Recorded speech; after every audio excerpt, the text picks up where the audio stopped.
meat. And I'm back. Victoria's just gone into its 6th lockdown, so you know what that means. More time cooking for me. Yeah! Doesn't equal more videos. Just saying. Just saying. 1 video a week, maybe 2 tops. Definitely not 3. But I said that last time, let's see how it goes again. Yeah! What I'll be cooking this weekend is food for my vegan friends. I'll be attempting to barbecue / grill one of those plant-based meats just to see how it goes. I'm not too sure it will go well just because it has next to no fat. What I chose today is the V2 mince, mainly because it was the cheapest that I could get. Cheapest mince that I could get, and I'm making burger patties. Now, the first thing that I can tell you about this is that it smells quite funky. Nothing like I've ever smelt before, really. For seasoning today, I will be using the leftover brisket rub. It is 2 parts pepper to 1 part salt, just because I had it left over. And what I ended up doing was approximately half a handful of my brisket rub. I've got fairly big hands, so I'm going to say about 2 tablespoons, 1.5 to 2 tablespoons. Really, what I'm meant to be saying is just freeball this, guys. Just because, yeah, it's not really any recipe to go off. Check out the recipe below. Yeah! There is none. What I'm using today to make and form the patties is a little tool that I picked up from the local kitchen supply store. It's a hamburger press. Yeah! Now, to make patties, first what you want to do is put a little square of parchment paper down into the holder, put your meat on, and then put another square of parchment paper on top. This will ensure that it can easily come out and cut down on your cleaning, which is always good. It must be said that I have never actually tasted this meat or any fake meat in general. I've just thought it would be something nice to do to all my vegan watchers out there. Yeah! There are literally 0. Admittedly, that is as the time of this filming. Don't know, this could blow up in the vegan world. Let's see. Another handy dandy Phil cooking tip is to always make sure that you have enough little paper squares to go around. I've had to just wash my hands again to make sure that I do. My phone has just said that the Home app is not working and needs to be shut down. So they have turned out just as expected. They will now be going into the fridge to set overnight. To be honest, my hands smell very much like Vegemite. I have no idea how this is going to turn out. You know, shit's about to get real when he's wearing his chef's hat. So as part of the surprise, I will be making bread. Yeah, or at least attempting to make bread. You know, it's a half recipe because this recipe actually makes way too much bread. But we'll see how it goes. Today I'll be making this recipe from quite possibly the greatest cookbook in the world, the Country Women's Association of Victoria cooking book.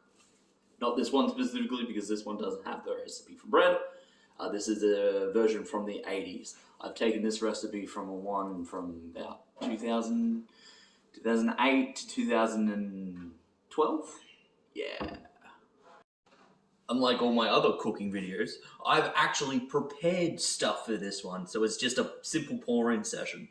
So what I've got is 250 grams of flour. That goes in there. That is an Italian flour used for making bread. but it's still following within the theme because it was $1 on clearance. I've also got some bread improver, and some salt in here. We are just waiting for the yeast to get ready. Today I'm using a live yeast, so it takes a bit of a while to activate it. Thinking back, the bread improver was probably the most expensive thing in this whole recipe. The bread has risen, so I've sectioned it off into 2 equal balls, and hopefully they will rise some furthermore to allow us to have buns for the burgers tonight. What I will be doing though is I will be starting the fire early just to make sure that I can get it up to temperature. Apparently you're meant to have an oven that is at 200 to 220 degrees Australian or 450 degrees Fahrenheit. But I've honestly never had my cooker up to that temperature before, so to be honest, it's an experiment just as much as the bread or the fake meat. Let's see how we go. So what I have done now is I've filled it fully with coal, so hopefully we should get up to that magical temperature. Now, unfortunately, this cook is not going to be vegan. I can't be bothered removing all of the meat juices or meat residue that is still left on my cooking equipment. That being said, I should probably give it a clean, just so it smells relatively nice. What I have done though is I have cleaned the cooking grill, so hopefully that should appease some people. This is a video more about to see whether it can be done than feeding my vegan friends. If it can be done, I will be inviting my vegan friends to more barbecues and stuff, just because it can be done. And I can facilitate their dietary needs. But until then, we're just good and cook it like this. But first comes the bread. Another handy dandy cookie tip from Phil: you should probably not be wearing Crocs whilst cooking, as they leave your toes and feet pretty much very exposed. But as a dad, Crocs and sandals are my dress code, and it is my culture, and don't appropriate my culture unless you're a dad. Or a baby at the beach. I mean, you can't really get angry at babies, but don't appropriate my culture. The first chimney has gone in, and we're already up to 75 degrees and climbing within the first, I'm gonna say, minute of putting it in. Let's see how hot we can get this baby. Ah, the serenade of the suburbs. Sirens.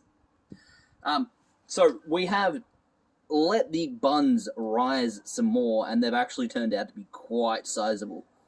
Look at those babies. So from there, we will be attempting to cook them on the barbecue and see how that goes. I have little faith that this will work, but you never know. So unlike in my other videos, I made sure that I knew when I put these on, and I've just done the first flip, and it appears that I have just made damper, the national bread of Australia. Look at those babies. It's time to take these off and put the burger patties on.